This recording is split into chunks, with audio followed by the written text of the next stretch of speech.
ఉంటారు. కీర్తన 122 122వ కీర్తన నేను ఒకసారి చదువుతాను. అందరూ కూడా నాతో పాటు వాక్యాన్ని చూడండి. చదవగలిగిన వాళ్ళు మనసులో చదువుకోండి. 122వ కీర్తన. యెహోవా మందిరమునకు వెళ్ళుదమని జనులు నాతో అనినప్పుడు నేను సంతోషించితిని. యెరూషలేమా, మా పాదములు నీ గుమ్మములలో నిలుచుచున్నవి. ఒక పని చేద్దాం, 3 నేను చదువుతాను, 4 అట్లాగా. యెరూషలేమా, బాగుగా కట్టబడిన పట్టణం వలె నువ్వు కట్టబడి ఉన్నావు. యెహోవా నామమునకు కృతజ్ఞతలు చెల్లించుటకై వారి గోత్రములు అచ్చట న్యాయము తీర్చుటకై సింహాసనములు దావీదు వంశీయుల సింహాసనములు స్థాపింపబడి ఉన్నవి.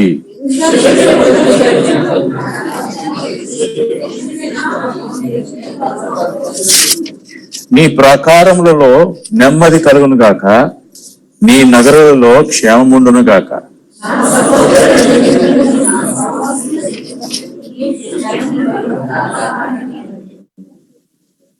అందరం కలిసి చదువుదాం. 9వ వచనం. మన దేవుడైన యెహోవా మందిరం నిమిత్తము నీకు మేలు చేయ ప్రయత్నించదను. ఈ యొక్క కీర్తన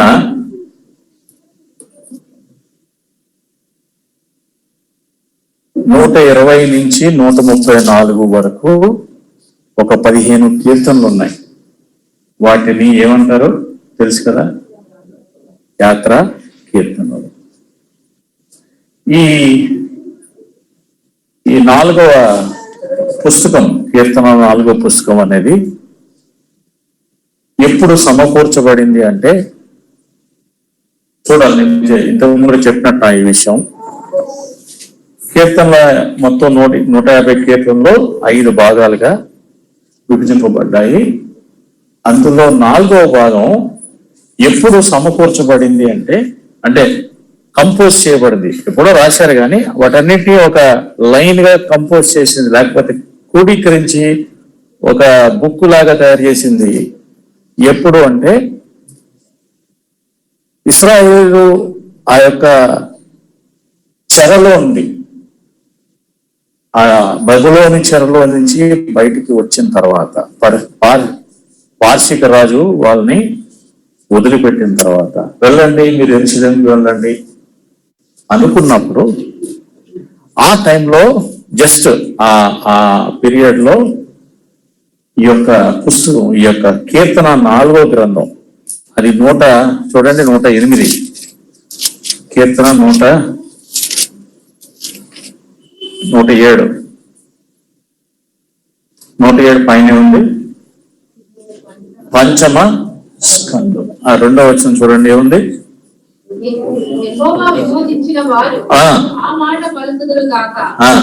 విరోధుల చేతిలో నుండి ఆయన విమోచించిన వారును, తూర్పు నుండి, పడమటి నుండి, ఉత్తరము నుండి, దక్షిణము నుండి, నానా దేశముల నుండి ఆయన పోగు చేసిన వారును. అర్థమవుతుందండి? వాళ్ళందరూ స్కాటర్ అయిపోయారు. వాళ్ళందరినీ పోగు చేసిన తర్వాత ఈ యొక్క 4వ పుస్తకము లేక 5వ పుస్తకము గ్యాదర్ చేయబడింది, లేకపోతే సమకూర్చబడింది. ఆ పరిస్థితుల్లో ఈ యొక్క కీర్తన ఎలాంటి కీర్తన అంటే, ఈ యాత్ర కీర్తన ఎలాంటి అంటే, అన్ని దేశాల నుంచి కూడా యెరూషలేముకి వస్తున్నారు. ఆ వస్తున్నప్పుడు వాళ్ళ యొక్క బాధ ఎలా ఉందంటే, చూడండి ఏముంది? 120 కీర్తన 1 ఏముంది చూడండి. నా శ్రమలో నేను యెహోవాకు మొరపెట్టితిని, ఆయన నాకు ఉత్తరం ఇచ్చెను. చూడండి, వాళ్ళు చాలా శ్రమలో ఉన్నారు, చాలా వేదనలో ఉన్నారు. ఎందుకు ఆ శ్రమలు? 2వ వచనం ఉంది. యెహోవా అబద్ధమాడు పెదవుల నుండి, మోసకరమైన నాలుక నుండి నా ప్రాణమును విడిపించుము. ఆయన చుట్టూరు అబద్ధాలు ఆడేవాళ్ళు ఉన్నారు, చుట్టూ కూడా మోసం చేసే ప్రజలు ఉన్నారు. ఈయన ఎక్కడున్నాడు? ఈ 120 కీర్తన రాస్తున్నప్పుడు ఎక్కడున్నాడు ఈయన? 5-6 వచ్చిన చూడండి. అయ్యో ఆ. నేను ఆ. మెషెకులో పరదేశినై ఉన్నాను. ఓ మెషెకులో, పరదేశినై మెషెక్ ఎక్కడంటే నార్త్, ఫార్ నార్త్ ప్లేస్ ఎజెకియల్లో ఉంటది. చాలా ఉత్తమం అంటే హిమాలయాలు దాటి అలా పైకి వెళ్ళిపోతే అబో ఏముంది రష్యా, అక్కడ ఎక్కడో ఉన్నట్టుంది అనమాట. నాట్ ఇన్ దిస్, వాళ్ళ దేశంలో లేని ప్రాంతం మెషెక్లో అక్కడ ఉన్నాడంట. ఇంకా కేదారు గుడారముల యొద్ద కాపురం ఉన్నాను. కేదార్ అనేది ఇది southern part, south east part, కింద అడుగున లోపలికి ఉంటది. అది కూడా ఇది దేశం కాదు. అంటే ఈ కీర్తన 120 కీర్తన ఏం చెప్తుందంటే, ఈ ప్రజలు అందరూ రాకముందు వీళ్ళు ఏ డిస్ట్రెస్ లో ఉన్నారు, వీళ్ళు ఏ వేదనలో ఉన్నారు. ఆ వేదనలో ఉన్న వాళ్ళు ఎందుకు వేదనలో ఉన్నారంటే చుట్టూరు అబద్ధమాడే నాలుకలు, చుట్టూ కూడా మోసకరమైన నాలుకలు. ఆ డిసీట్ఫుల్ అనే వర్డ్ ఎలాంటి వర్డ్ అంటే, వేరే దేవుణ్ణి ఆరాధించే పలుకుల్ని ఏమంటారంటే డిసీట్ఫుల్ అంటారు, మోసకరములు నాలుకలు. అక్కడ పరిస్థితి ఎలా ఉన్నాయంట, మెషెక్ లో కేదార్లో ఎలా ఉన్నాయంట పరిస్థితులు. 6వ వచనం 126. కలహప్రియుని యొద్ద నేను చిరకాలము నివసించిన వాడను. అస్తమానం గొడవలే వాళ్ళతోటి. అస్తమానం ఏం మాట్లాడితే ఆ మాటకి గొడవ పెట్టుకోవడం మొదలు పెట్టారు. చూడండి, ఒకే ఇంట్లో కుటుంబంలో కనుక అస్తమానం గొడవలు ఉన్నాయనుకో ఎలా ఉంటది ఇల్లు. మన తెలుగులో ఒక కామన్ కొంప అంటారు. కొంప అంటే ఏంటి తెలుసా? ఈ కొంపలో నేను ఉన్నా అంటారు. అవునా కదా? కోపం వస్తే ఆ కొంప అంటే ఏంటండి? కాదు, అయ్యో తెలీదా? కొంప అంటే దెయ్యాలు ఉండే ఇల్లు అని. కొంపని మనుషులుండే ఇల్లు అంటారు, మనుషులుండే దాన్ని ఇల్లు అంటారు. తెలుగులో కొంప అంటే అర్థం ఏంటంటే దెయ్యాలు నివసించే ప్రాంతం అని. అంటే ఈ కొంపలో నేనున్నా వెళ్ళిపోతారు, మనం తెలియకుండా మాట్లాడుతున్నాం కానీ దాని అర్థం అది.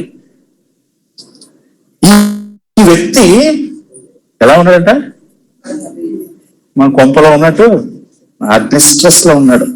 చుట్టూరు అబద్ధాలు, మోసకరమైన నాలుకలు. అక్కడి నుంచి బయలుదేరుతున్నాడు. ఎక్కడికి బయలుదేరుతున్నాడు?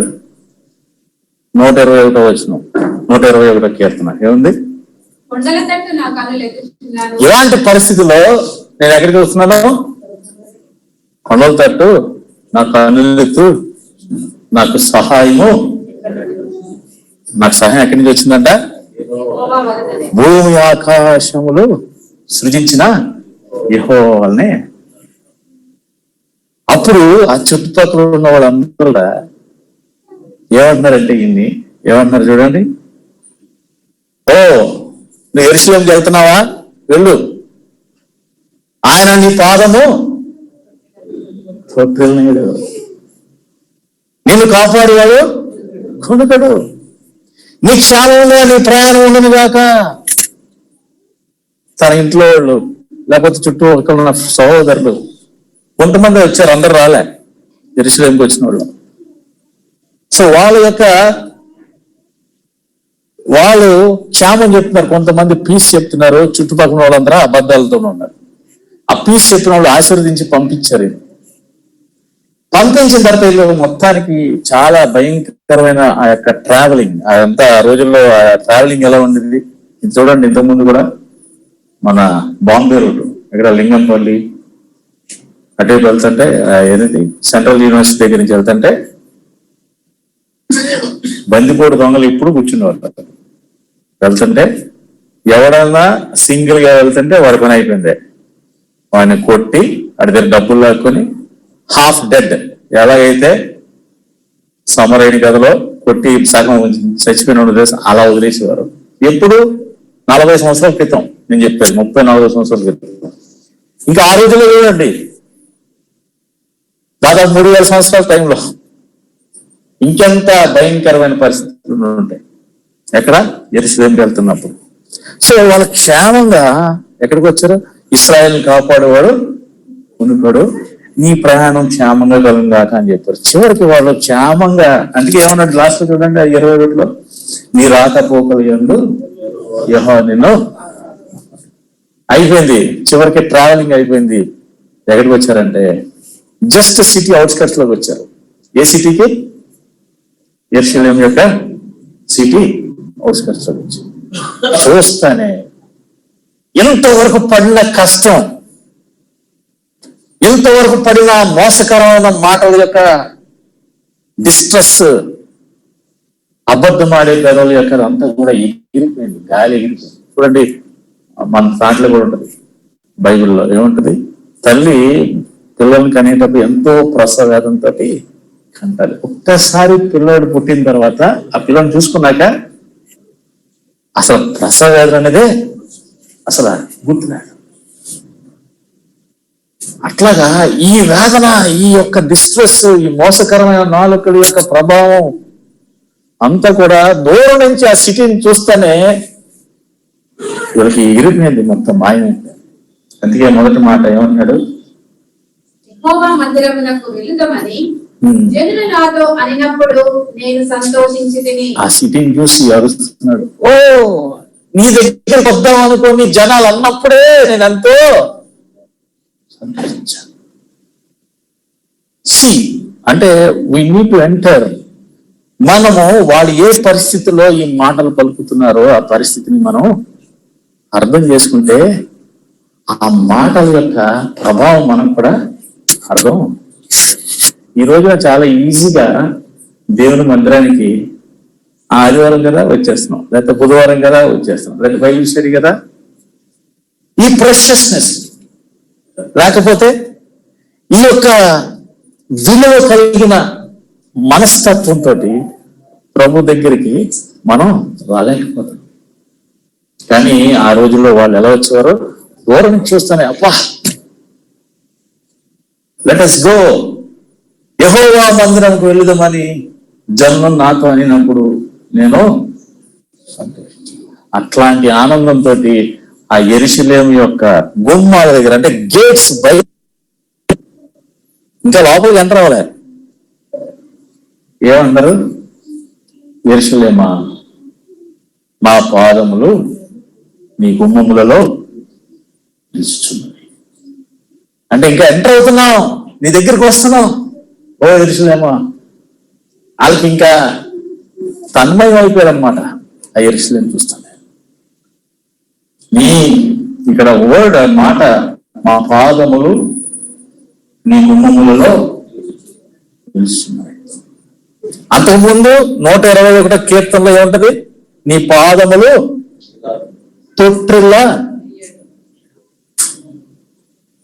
తొట్టిల్లే ప్లేస్ అంతా కూడా ఏది? వాళ్ళు ఇంతసేపు ఉన్న మెషెక్, కేదారు, దేవుని ప్రెజెన్స్ లేని ప్లేస్ అంతా ఎలాంటి ప్లేస్? తొట్టిల్లిపోయేది, స్టంబుల్ అయిపోయేది, పడిపోయేది, ఏ విధమైన స్టెబిలిటీ. నౌ హి సేస్, ఓ యెరూషలేం, ఓ జెరూసలేమా, నీ ముందు మేము నిలబడి ఉన్నాం. అంతేకాదు ఈ నిలబడిన దానికి చాలా పెద్ద మాటలు ఉంటాయి. చూడండి యూదా రాసిన పత్రిక ఆఖరి వచనం, యూదా రాసిన పత్రిక 6వ వచనం.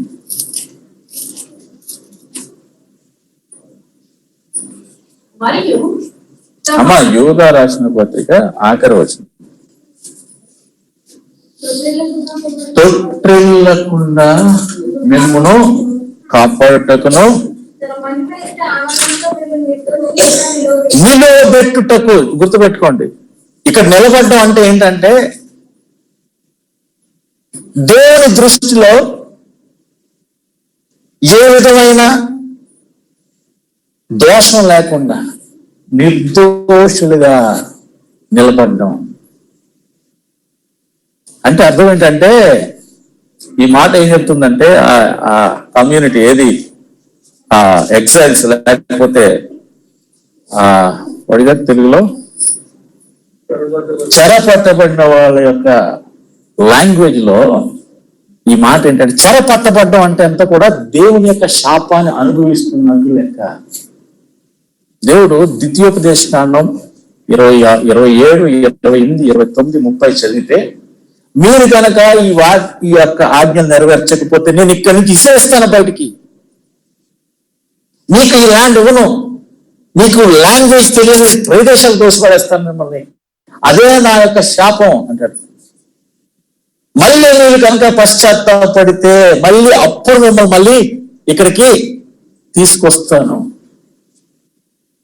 సో ఇశ్రాయేలు ఉన్న వాళ్ళు ఎలాంటి మనస్తత్వంతో ఉన్నారంటే ఒక దోషపూరితమైన మనస్తత్వంతో ఉన్నారు,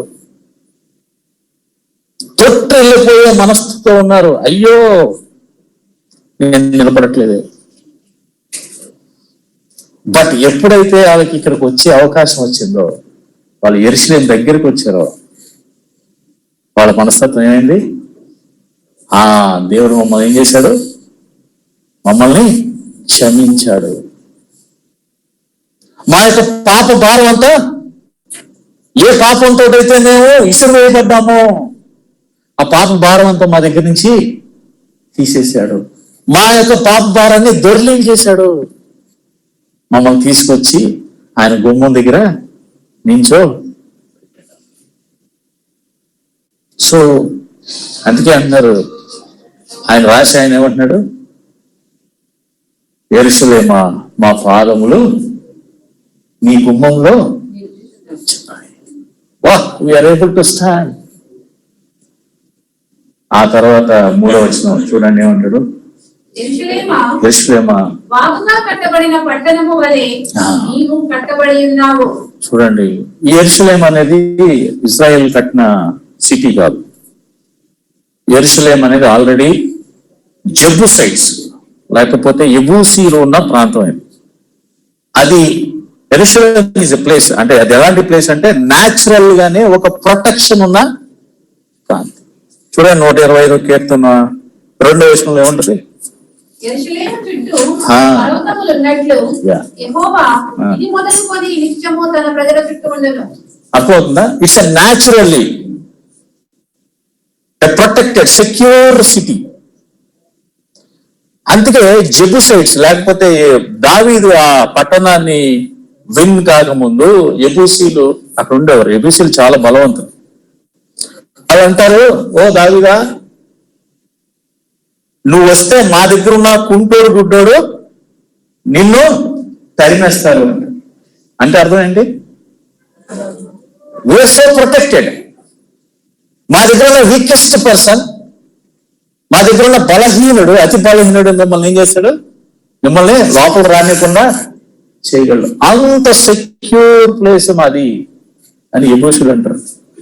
కానీ దావీదు వెళ్ళి దాన్ని కాంకర్ చేసి అక్కడ జయన్ అనే ఒక హిల్ మీద దానిని సిటీ ఆఫ్ డేవిడ్ అంటే దావీదు పట్టణము అని పేరు పెడతారు. అక్కడ దేవుని మందిరం కట్టబడి.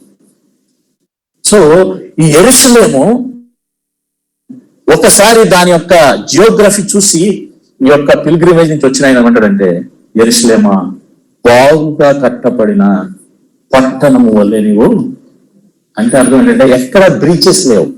ఏమంటాడు? ఎక్కడ కూడా ఎనిమి లోపలికి రావడానికి ఏ విధమైన సందు.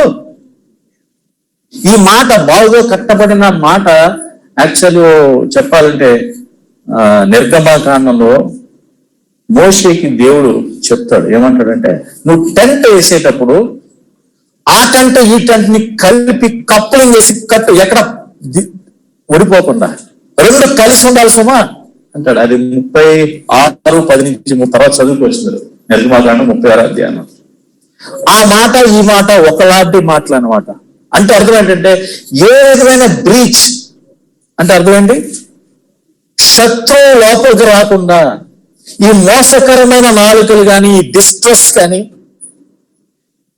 తర్వాత అబద్ధాలాడే పెదవులు కానీ అలాంటి వాళ్ళు ఎవరు రాకుండా అది క్షేమంగా కట్టబడిన ఒక పట్టణం వలె నీవు ఉన్నావు. యెరూషలేమా, బాగుగా కట్టబడిన పట్టణం వలె నువ్వు కట్టబడి ఉన్నావు. ఈ రోజుల్లో మన మందిరాలు కూడా ఇలా కట్టాల్సిన అవసరం ఉంది. అటువంటి 4 గోడలు కాదు. దేవుని మందిరం అంటే మీరే ఆ ఇల్లు అంటారు. ఆయన రక్తం చేత కొనబడిన మీరే ఆయన. అంటే ఒకరి మధ్య ఒకరి యొక్క సంబంధం ఎలా ఉండాలంటే, ఏ అబద్ధం వచ్చే నాలుక కూడా ఈ రెండాటిని ఏం చేయకూడదు. ఒక్క అబద్ధం చాలండి చేల్చడానికి, తెలుసా? భార్య భర్తల మధ్య కూడా ఏ స్మాల్ లై, చిన్న అబద్ధం, అది నోట్లో కూడా అవసరం లేదు, మనసులో ఉంటే చాలు, బయటికి పట్టచ్చు. That will actually bring fracture. ఏమంటారు దాన్ని? ఒక చీలిక తీసుకొస్తుంది. Okay, will go to that application letter on ఆ తర్వాత. సో 4వ వచనం, ఇశ్రాయేలీయులకు నియమించిన శాసనమును బట్టి యెహోవా నామమునకు కృతజ్ఞతాస్తుతులు చెల్లించుటకై వారి గోత్రములు, యెహోవా గోత్రములు అక్కడికి ఎక్కి చెప్తున్నాడు. ఎవరు? ఆయన అంటున్నాడు, ఎవరైతే అంత దూరం నుంచి వచ్చాడో ఏమన్నాడు, ఈ మాకు ఒక ఇశ్రాయేలుకి నియమింపబడిన అద్భుతమైన శాసనం ఇది.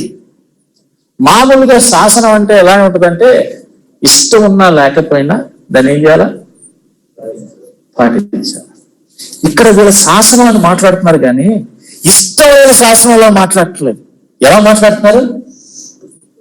ప్రాణాల కంటే, వాళ్ళ ప్రాణాల కంటే ఎంతో ప్రాణాపాయ పరిస్థితుల్లో ఆ ప్రయాణం చాలా డేంజరస్ ప్రయాణం. అందుకే యేసు ప్రభు ఆ దొంగల చేత కొట్టబడిన ఎరుకో నుంచి యెరూషలేముకి వెళ్తున్నా, ఎరుకోకి వెళ్తున్నా దారంతా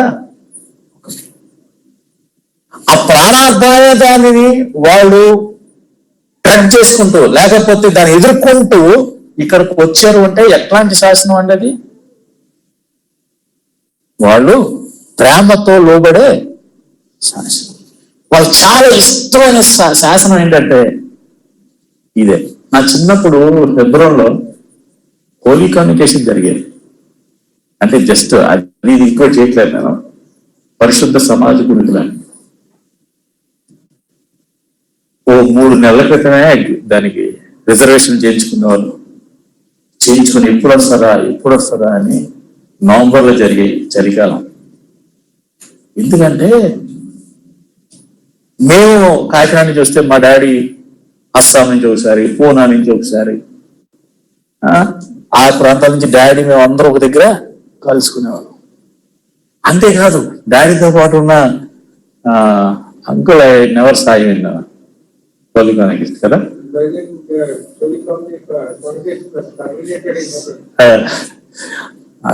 రమేష్ అంకుల్ వీళ్ళందరూ వచ్చేవారు. సో ఇదంతా ఎలా ఉంటుందంటే ఎక్కడెక్కడ అందరూ కలిసి ఒక్కసారి సంవత్సరానికి ఒక్కసారి కలుసుకున్నాడు. పంజాబ్ నుంచి, అటు కలకటా నుంచి, గుజరాత్ నుంచి, మొత్తం నలుమూలల నుంచి, ఫారిన్ నుంచి వచ్చేవారంతా. ఎంతో ఆనందం. సో ఇలా శాసనం ఎలాంటిదంటే, అబ్బా దేవుని ప్రజలందరూ ఒకసారి వస్తారు, అందరితో కలిసి. ఇది కలవడం గురించి కాదు మాట్లాడేది. ఇక్కడ ఏమంటున్నాడు చూడండి, ఎందుకు వెళ్తారండి అక్కడ 4వ వచనంలో,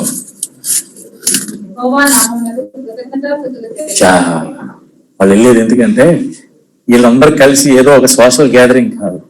వాళ్ళకి ఎందుకు వెళ్తున్నారు? అందరం కలిసి యెహోవా నామమునకు కృతజ్ఞత, థ్యాంక్స్ గివింగ్. మమ్మల్ని ఎక్కడెక్కడో విసిరేసిన ఆయా దేశాలలో విసిరివేయబడి మమ్మల్ని అందరిని ఏం చేశాడు? మమ్మల్ని మళ్ళీ తీసుకొచ్చాడు. ఎక్కడెక్కడ వారు మేమందరం ఒక దగ్గరికి వచ్చాం. వారి గోత్రములు అనగా యెహోవా గోత్రము 12 గోత్రాలు. ఇక్కడ ఒక్కటే అలా మాట్లాడాడండి, ఇంకెక్కడా మాట్లాడలే. ఈ గోత్రాలని ఇశ్రాయేలు గోత్రాలు అంటాడు. ఇప్పుడు మిగిలిన స్క్రిప్చర్ అంతా ఈ సామ్స్ దగ్గరికి వచ్చాడు. ఈ సామ్ మాత్రం ఏమంటాడంటే, ఇశ్రాయేల్ గారి గోత్రాలు ఎవరు? యెహోవా గోత్రాలు. అంటే ఏంటి? ఆయన నుంచి వచ్చిన గోత్రాలు అన్నట్టు. As if everybody has come, అంటే ప్రతి గోత్రం కూడా ఆయన నుండి వచ్చింది. ఆ గోత్రములన్నీ కలిసి ఆయనకు కృతజ్ఞతాస్తులు చెల్లించే వచ్చే ప్రాంతం. అక్కడ ఏముందంట? 5వ వచనం అచ్చట న్యాయము తీర్చుటకై సింహాసనములు, దావీదు వంశీయుల సింహాసనములు స్థాపింపబడి ఉన్నవి. చూడండి, జస్టిస్ ఉంటుందంట అక్కడ. ఎక్కడ ఉంటుందంట? అక్కడ న్యాయం ఉంటుందంట. ఇంతసేపు వీళ్ళు ఎక్కడ ఉన్నారు? మెషేక్ లోకుడు, కేదార్ లోకుడు ఎలా ఉన్నారు? అబద్ధపు నాలుకలతోటి, మోసకరమైన నాలుకలతోటి. అంటే అర్థం ఏంటి? వాళ్ళ సొసైటీ అట్లా ఉంది. మనుషులు ఒకరిద్దరి గురించి మాట్లాడట్లా. ఎక్కడ చూసిన అబద్ధాలే సొసైటీలో, ఎక్కడ చూసినా మోసమే.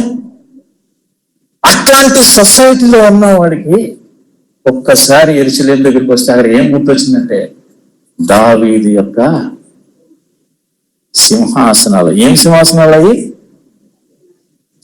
న్యాయమైన సింహాసనం. తర్వాత మీరు ఇంటికి వెళ్ళా చూడండి, 72వ కీర్తనలో సొలొమోనుకి రాస్తారు. సొలొమోను కీర్తన ఉంటది. అది ఒక రాజు ఎలా పరిపాలించాలో ఉంటుంది, వాళ్ళు రాసుకున్నది. సో ఇక్కడికి వస్తేనే ఒక న్యాయపరమైన ప్రాంతం వచ్చాం. ఇంతకుముందు అంతా ఎక్కడ ఉండేవాళ్ళు? వాళ్ళు అబద్ధాలు, మోసాలతో ఉన్న ప్రాంతం. ఇప్పుడు న్యాయం. ఈ రోజుల్లో మన దేశంలో న్యాయం ఎంతవరకు వస్తుందో దేవుడికి తెలుసు. జడ్జిమెంట్ ఇస్తారు కానీ ఎవరికి రిలీఫ్ ఉండదు. అంటే అర్థం ఏంటి? రిలీఫ్ ఉండదు. రిలీఫ్ అంటే విడుదల ఎవరికి ఉండదు. అటు నువ్వు తప్పు చేశావని చెప్పరు, నువ్వు తప్పు చేస్తావని చెప్పరు, నువ్వు రైట్ అని చెప్పరు. జడ్జిమెంట్ ఎక్కడ ఉంటుంది? గోడ మీద పిల్లి వాడడం లాగా. కానీ ఎక్కడెక్కడి నుంచో వచ్చిన ఈ యాత్రికుడికి మాత్రం దావీదు యొక్క సింహాసనాలు గుర్తొస్తాయి. న్యాయంతో ఉన్న సింహాసనం. దాని ఎఫెక్ట్ ఏంటో తర్వాత చెప్తాడు. ఏమంటాడండి కిందకి వెళ్తే? యెరూషలేము యొక్క క్షేమము కొరకు ప్రార్థన చేయండి. యెరూషలేమా, నిన్ను ప్రేమించు వారు వర్ధిల్లుదురు, నీ ప్రాకారములో నెమ్మది కలుగును గాక. నీ నగరంలో, ఈ ప్రాకారంలో నెమ్మది, నగరంలో క్షేమము ఎక్కడి నుంచి వస్తున్నాయండి? ఈ రెండు దావీదు యొక్క న్యాయ సింహాసనం. ఎక్కడైతే న్యాయం ఉంటుందో, ఎక్కడైతే అన్యాయం ఉండదో, న్యాయం కంటే కూడా అన్యాయం మాట్లాడితే ఈజీగా ఉంటుంది అర్థం చేసుకుంటే. ఎక్కడైతే అన్యాయం ఉండదో అక్కడ ఏముంటది? క్షేమం ఉంటుంది. అక్కడ ఏముంటది? సమాధానం ఉంటుంది.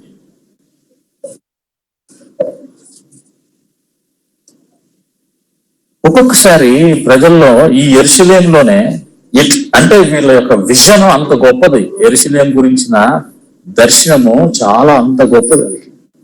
అయితే ఇట్లాంటి యెరూషలేము ఏ స్టేజ్కి వెళ్ళిపోయిందో ఒక్కసారి చూద్దాం. యోహాను రాసిన పత్రిక, యోహాను సువార్త 11వ అధ్యాయం. యోహాను రాసిన సువార్త 11వ అధ్యాయం 48వ వచనం.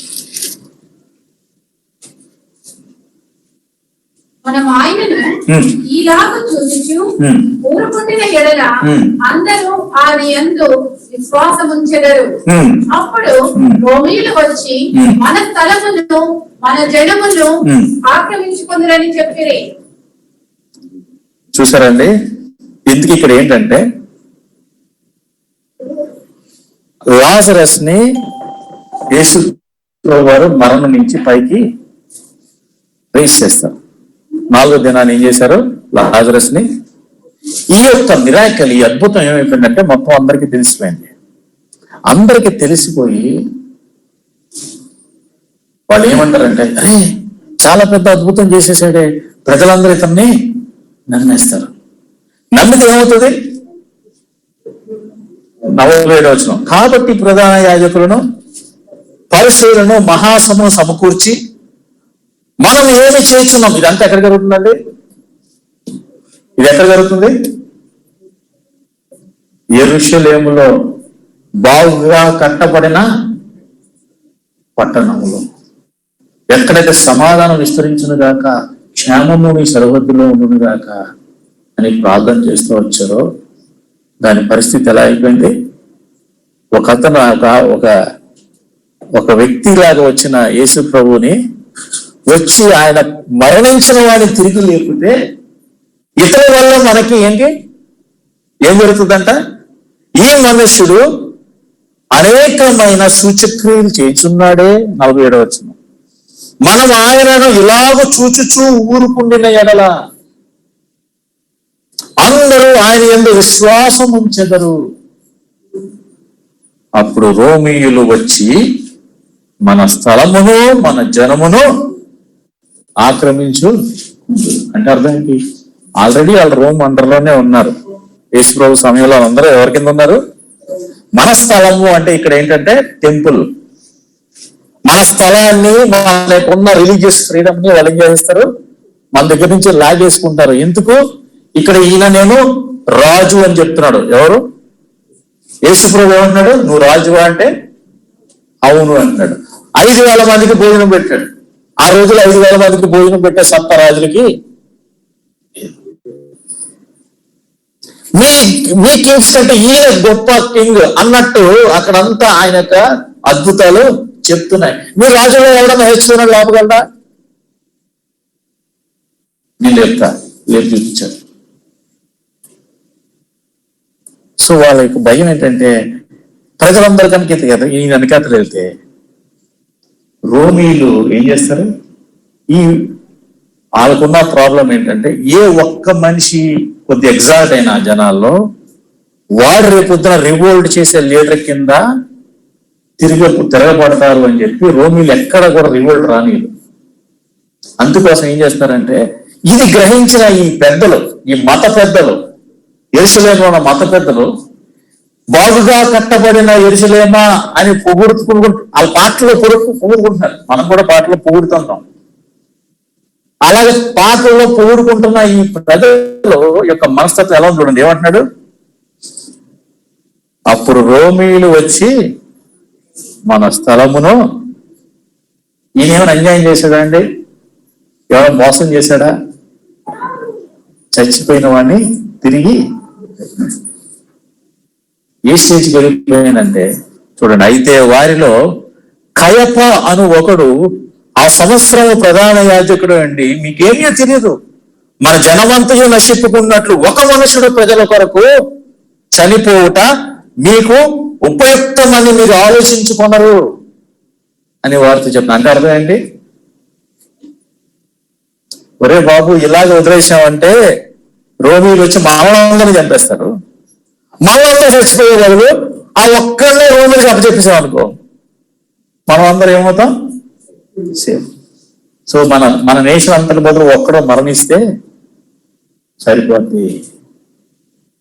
ఏ స్టేజ్కి వెళ్ళారు? ఇది రాంగ్ పీస్. ఏమంటారు దీన్ని ఏమంటారు? ఒక ఫాల్స్ పీస్ అనమాట. అబద్ధముతో ఉండిన సమాధానం కోరుకుంటున్నారు వీళ్ళు. దేవుడిచ్చిన సమాధానాన్ని వదిలేసి ఇక్కడున్న మత పెద్దలు ఏ స్టేజ్కి వెళ్ళిపోయారంటే అంత బాగా వర్ణించుకుంటున్న వాళ్ళు ఇక్కడికి వచ్చేటప్పటికి అబద్ధపు సమాధానాన్ని వెతుకుతున్నారు. అందుకే యేసు ప్రభువు ఏమంటాడు చూడండి, లూకాసు వార్త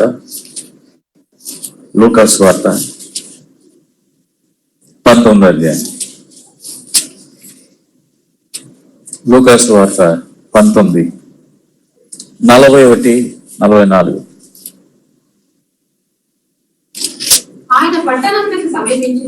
ఆయన పట్టణం అంటే ఇది యెరూషలేమునకు సమీపించినప్పుడు దానిని చూచి చూసారండి. అక్కడేమో ఆ కీర్తన రాసిన ఆయన దాన్ని చూసి ఎంతో ఆనందంతో ఉప్పొంగిపోయి దాని గురించి కవిత్వం రాశాడు. ఎంతో అద్భుతంగా ఉన్న ఆ యొక్క పట్టణాన్ని పై రూపాన్ని చూసి ఎంతో అద్భుతంగా రాసుకొచ్చాడు. ఆ తర్వాత దానికి రాజుగా ఉన్న ఆయన చూసి ఏం చేస్తున్నాడు? దాని విషయమై ఏడ్చి, నీవును ఈ దినమందైనను సమాధాన సంబంధమైన సంగతులను తెలుసుకొనిన ఎడల. ఓ యెరూషలేమా, యెరూషలేం అంటే మీనింగ్ ఏంటంటే అబోర్డ్ ఆఫ్ పీస్, అంటే సమాధానానికి నివాస స్థలము, కార్నర్ స్టోన్ అని అర్థం. సమాధానానికి మూలరాయి. మూలరాయి అయిన సమాధానానికి మూలరాయి అయిన ఓ యెరూషలేమా, ఈ దినమందైనను సమాధాన సంబంధమైన సంగతులను తెలుసుకుని అలా నీకెంత మేలు. యేసు ప్రభువు ఏడుస్తున్నాడు దాన్ని చూసి, ఆవేదనతో ఏడుస్తూ చెప్తున్నాడు యెరూషలేముకి, కానీ ఇప్పుడు నీ కన్నులు మరుగు చేయబడి ప్రభువు నిన్ను దర్శించు కాలము నీవు ఎరుగకుంటివి గనుక నీ శత్రువులు నీ చుట్టూ గట్టు కట్టి ముట్టడి వేసి అన్ని పక్కలను నిన్ను అరికట్టి నీలోనున్న నీ పిల్లలతో కూడా నిన్ను నేల కలిపి. ఏ స్టెబిలిటీ గురించి అయితే 122వ కీర్తన సమాధానము క్షేమము గురించి ప్రార్థన చేస్తూ ఆ జనాలు దాన్ని పొగుడుతూ వచ్చారో, అదే యెరూషలేము చివరికి దాని రాజుని ఏం చేసిందండి? సమాధాన అధిపతి, సమాధాన రాజుని ఏం చేసింది? విసిరేసింది, రిజెక్ట్ చేసింది. రిజెక్ట్ చేసి తర్వాత 77లో ఏమైంది? మొత్తం అగ్ని చేత కాల్చబడింది, దహించి వేయబడింది. ఇది నేను ఎందుకు చెప్తున్నానంటే, చాలా చర్చెస్ ఈ రోజున యెరూషలేం దేనికి గుర్తంటే, చూడండి మన ప్రకటన గ్రంథంలో కూడా ఉంటది, పరలోకము నుండి నూతనమైన యెరూషలేము మీద దిగివచ్చుట. అది దాని అర్థం ఏంటంటే పైన పట్టణం ఉంది, అది ఫిజికల్ గా దిగుతుందని కాదు అర్థం. ఇట్స్ ఆరిజిన్, లేకపోతే దాని యొక్క సోర్స్, దాని యొక్క మూలం పరలోకం, అంటే దేవుని నుండి వచ్చింది. మీరే ఆ ఇల్లు అంటాడు. సో యెరూషలేము దేవుని యొక్క ఉద్దేశం ఏంటంటే ఇదొక సమాధానము క్షేమానికి ఒక ప్రతీకగా ఉండాలని. ఎలాగైతే 122వ కీర్తన పాత యెరూషలేము వాళ్ళకి ఒక చిహ్నంలాగా ఉందో, అలాగా నూతన యెరూషలేము దేవుని యొక్క సమాధానానికి, దేవుని యొక్క క్షేమానికి ఒక ప్రతిరూపం కింద ఉండాలని దేవుని యొక్క ఆశ. అందుకే చూడండి ఎఫెసీయులకు రాసిన పత్రిక 3వ అధ్యాయం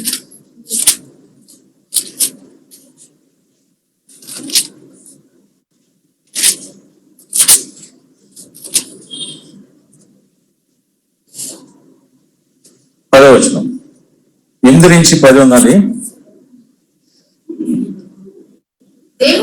దేవుడు మన ప్రభువైన క్రీస్తు యేసునందు చేసిన నిత్య సంకల్పము చొప్పున పరలోకములో ప్రధానులకును అధికారులకును సంఘము ద్వారా తన యొక్క నానా విధమైన జ్ఞానము ఇప్పుడు తెలియబడవలనని. చూడండి, దేవుని యొక్క జ్ఞానం అంట ఎవరి ద్వారా వెళ్ళాలంట? ఈ పరలోకపు నూతనమైన యెరూషలేము ద్వారా అధికారులకును ప్రధానులకును, ఇంకెవరు? పరలోకములో ప్రధానులకును అధికారులకును సంఘము ద్వారా నానా విధమైన జ్ఞానం ఇప్పుడు తెలియవాలని ఉద్దేశించి. అంటే అర్థం ఏంటి? దేవుని యొక్క జ్ఞానము, లేకపోతే దేవుని యొక్క ఆయన ఏ విజ్డమ్ తోటైతే ఆయన పరిపాలిస్తాడో ఆ పరిపాలన, ఆ విజ్డమ్ ని ఏది ప్రత్యక్షపరచాలట బయటికి? దేవుని యొక్క సంఘం. అందుకే 4వ వచనంలో ఏమంటాడు? 4వ అధ్యాయం చూడండి, 2వ వచనం, 4:2.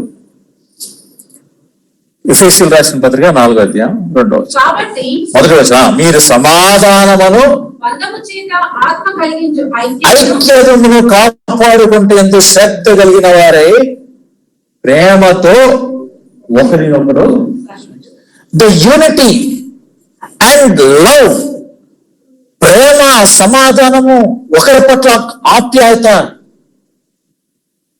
వేరు వేరు కులాల నుంచి, వేరు వేరు తెగల నుంచి, వేరు వేరు భాషల నుంచి, జాతుల నుంచి కలిసి ఒకటిగా ఎలా జీవిస్తున్నారబ్బా ఇది?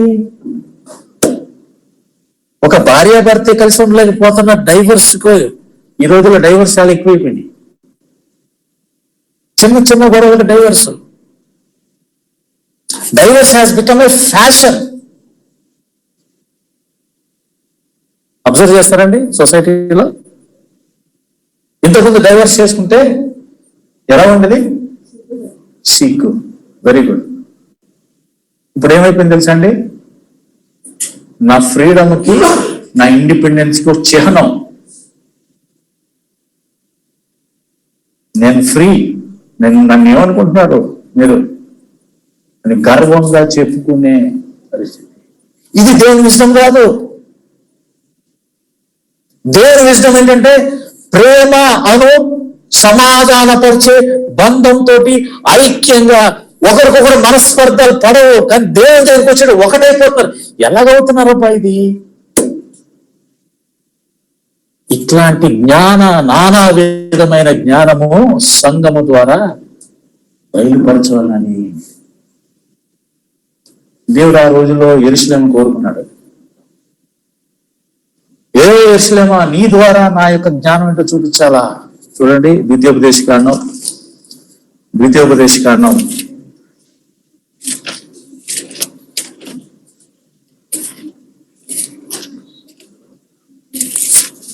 4వ అధ్యాయం 6వ వచనం. ఈ కట్టడలన్నిటినీ మీరు గైకొని అనుసరింపవలను, వాటిని గూర్చి విను జనముల దృష్టికి అదే మీకు జ్ఞానము, అదే మీకు వివేకము. వారు చూచి నిశ్చయముగా ఈ గొప్ప జనము జ్ఞాన వివేచనలు గల జనమని. దేవుడు ఇశ్రాయేల్ని ఎన్నుకొని ఆయన ఇచ్చిన అద్భుతమైన లా ఎందుకు ఇచ్చాడంటే మిగిలిన దేశాలు అబ్బరపడిపోవాలప్పా, ఏం సొసైటీ అండి ఇది! ఎంత కలిసి ఉన్నారండి వీళ్ళు! 12 మంది విచిత్రం డివైడ్ అయిపోయిన గోత్రాలు ఒక్క అన్నదమ్ములే ఉన్నాయి. అందుకే ఈ యాత్ర కీర్తనలు ఇంకో మాట ఉంటారు, ఏమంటే 133వ కీర్తన ఏంటిది? సహోదరులు ఐక్యత కలిగి వసించుట ఎంత మేలు.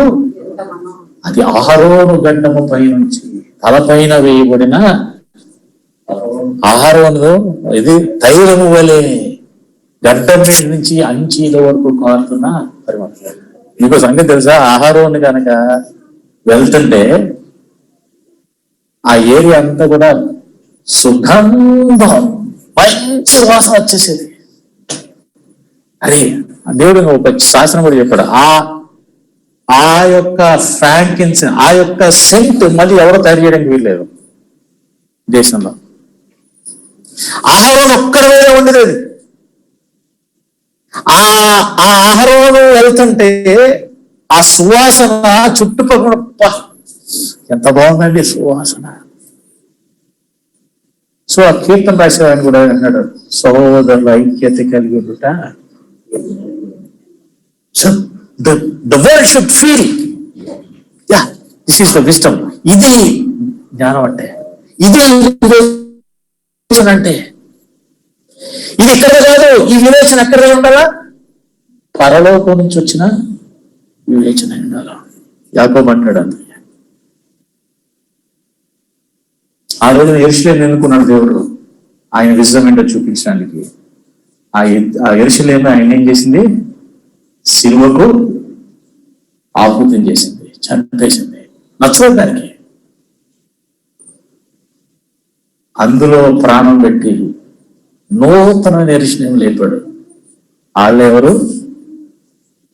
మీరు, నేను. మన మీద చాలా హోప్ ఉంది దేవుడికి. ఏముంది? చాలా నమ్మకం ఉంది మన మీద. అందుకే యేసు మాట అంటాడు, మనిషి కుమారుడు తిరిగి వచ్చినప్పుడు నేను విశ్వాసమును ఏం చేశాడు? కనుగొందన. క్వశ్చన్ వేశాడండి. ఏం చేశాడు ఆయన? క్వశ్చన్ వేశాడా లేకపోతే కన్క్లూజన్కి వచ్చాడా? ఆయన నిర్ధారించేశాడా లేకపోతే ప్రశ్న వేశాడా? మనం ఏం చెప్పాలా?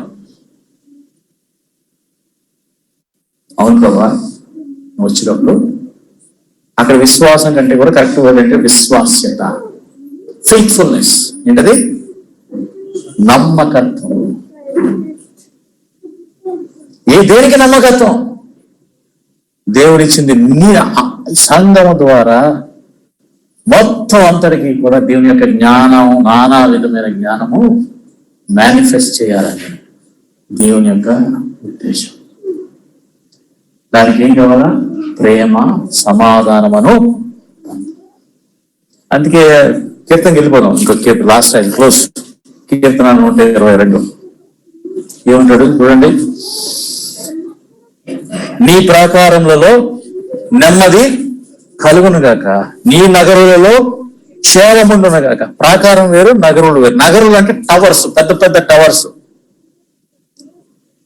అంటే జస్ట్ లైక్ హై టవర్స్ అనమాట. చుట్టుపక్కల ఉన్న ఆ వాల్స్ మధ్యలోన టవర్స్. నీ సహోదరుల నిమిత్తము, నా సహవాసుల నిమిత్తము, నా సహోదరుల నిమిత్తము, నా సహవాసుల నిమిత్తము నీకు క్షేమము. చూడండి ఎందుకు ఆ యొక్క క్షేమం ఎందుకు కోరుకుంటున్నాడంటే, it is not personal, individual, selfish. వాటిలో కింద ఈ రోజున ప్రపంచం అంతా ఏమైపోయిందంటే, అంతా ఏమైపోయింది? సెల్ఫిష్. డైవర్స్ అనేది ఒక సెల్ఫిష్ క్రియ. నా స్వయం నెరవేర్చట్లేదు కాబట్టి డైవర్స్. అరే, I will give my self, selfless నేను ఉంటాను అంటే డైవర్స్ అనేది రాదు. అన్ని నేను డైవర్స్ మాట్లాడట్లేదు. చర్చెస్ లో కూడా, లీడర్షిప్ చర్చెస్ లో చాలా చోట్ల మనం ఈరోజు చూస్తున్నాం, టీవీలో అట్లా వచ్చేస్తున్నాయి. Selfish leadership, no sacrificial leadership.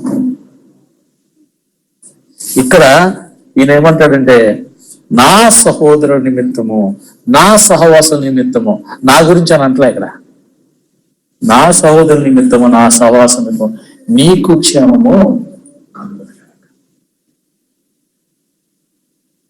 అంటే ఈ రోజున మనం అప్లై చేసుకుంటే, మా అందరి కొరకు, నా సహోదరుడు నాతో పాటు ఉన్న వాళ్ళ యొక్క క్షేమం కొరకు, సంఘం యొక్క క్షేమాభివృద్ధి కొరకు నేను ప్రార్థన చేస్తున్నాను. అంటే ఇట్ షుడ్ బికమ్. చూడండి ఇంకొక మాట, చాలా అద్భుతమైన మాట అది.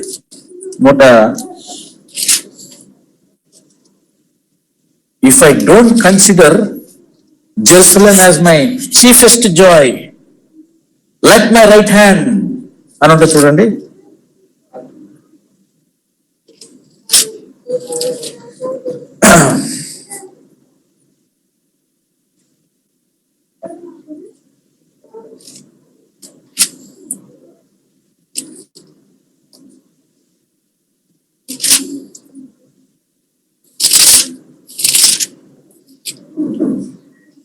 నూట 37 కీర్తన 137 5-6 వచనాలు. యెరూషలేమా, నేను నిన్ను మరచిన ఎడల నా కుడి చెయ్యి తన నేర్పు మరచును గాక. అంటే అర్థం ఏంటండి? అంటే అర్థం ఏంటి? నా కుడి చెయ్యి నా యొక్క నేర్పు అంటే నా స్కిల్ అంతా అంటే అర్థం ఏంటి? నాకు ఎలా అర్థమైందంటే నా చెయ్యి ప్యారలైజ్ అయిపోను గాక. ఎట్లాంటి ప్రార్థన అండి? పురుషులేమా, నేను నిన్ను మరిచిన ఎడలా నా చెయ్యి ప్యారలైజ్ అయిపోను గాక. తర్వాత ఏమంటాడు? నేను నిన్ను జ్ఞాపకము చేసుకొని ఎడలా నా ముఖ్య సంతోషము కంటే నేను యెరూషలేమును హెచ్చుగా ఎంచని ఎడలా నా నాలుక నా అంగటిని అంటుకొంచు. అంటే అర్థం ఏంటి? పెరాలసిస్, నాలుగు కంటిన్యూ. ఇది ఓల్డ్ టెస్టిమెంట్ లో ఉన్న యూదుల యొక్క మనస్తత్వం అయితే, ప్రాణం పెట్టి కొని నా ప్రజలు అని మనం అంటే సంఘం పట్ల ఎంత బాధ్యత, ఎంత వేదన మనకు ఉండాలి. మనం ఏ రోజైనా ఇలా ఏడ్చాం ఆ దేవుడి దగ్గర, ప్రభువా నా సంఘం కంటే కనుక నా యొక్క బెనిఫిట్ ని నేను కోరి సంఘానికి వెళ్తుంటే నాకు పెరాలసిస్ ఇచ్చే ప్రభువా అడిగావా?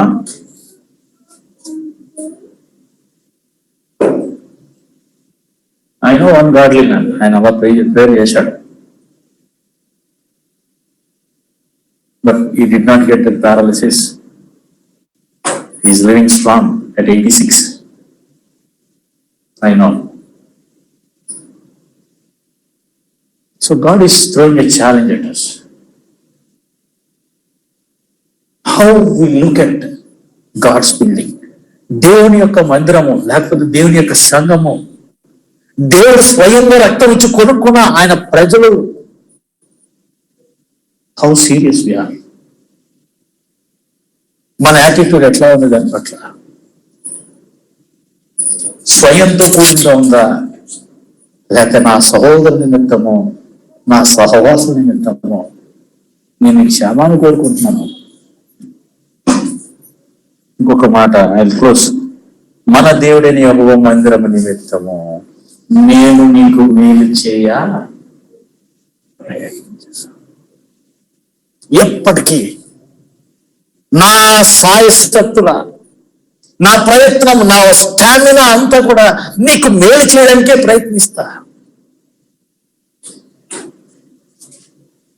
మనం ఏదో అనుకుంటాం, నేను ఒక్కనే కదా, 300 మంది ఉన్నా, నాకన్నా గొప్పోళ్ళు పెద్దోళ్ళు ఉన్నారు. చూడండి ఒక్క మాట, కీర్తన 51. కీర్తన 51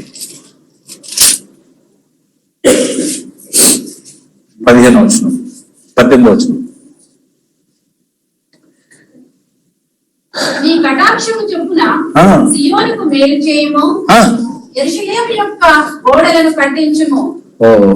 చూడండి, ఈ కీర్తన మనందరికీ బాగా తెలుసు. దావీదు పాపంలో పడినప్పుడు రాసిన కీర్తన. అప్పుడు యెరూషలేము గోడకి ఏమైంది? ఆయనే పాపం చేశాడు. గోడకి ఏమైంది? తన పాపాన్ని బట్టి తన యొక్క కళ్ళతో ఏం చూస్తున్నాడంటే ప్రొటెక్షన్ అంతా పడిపోయింది. ఆ సెక్యూరిటీ అంతా ఏమైపోయింది? కూలిపోయింది. అందుకే అడుగుతున్నాడు, ప్రభువా నన్ను క్షమించు, దయచేసి ఆ యెరూషలేముకి మళ్ళీ ప్రొటెక్షన్ తీసుకుంటా. నా పాపాన్ని బట్టి ప్రొటెక్షన్ తీసేసావు, నన్ను క్షమించిన ఆయన. So with that attitude let us begin our new year. ఈ న్యూ ఇయర్ లో మొదటిసారి మీ దగ్గర రాను కదా. సో ఆ యాటిట్యూడ్ తోటి ఈ సంవత్సరం ప్రభు ఆయన ఇంటి క్షేమం కొరకు మిమ్మల్ని నన్ను తనదైన రీతిలో వాడుకోవడానికి మనం అప్పచెప్పు. దేవుడి మాటలను దీవించిన గాక.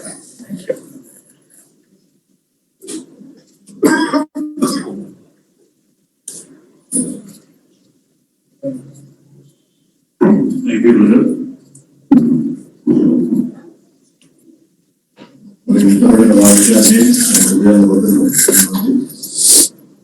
ఎందుకంటే మా హృదయంగా దేవుడికి ఎవరు గొప్పగా చేసుకోవాలి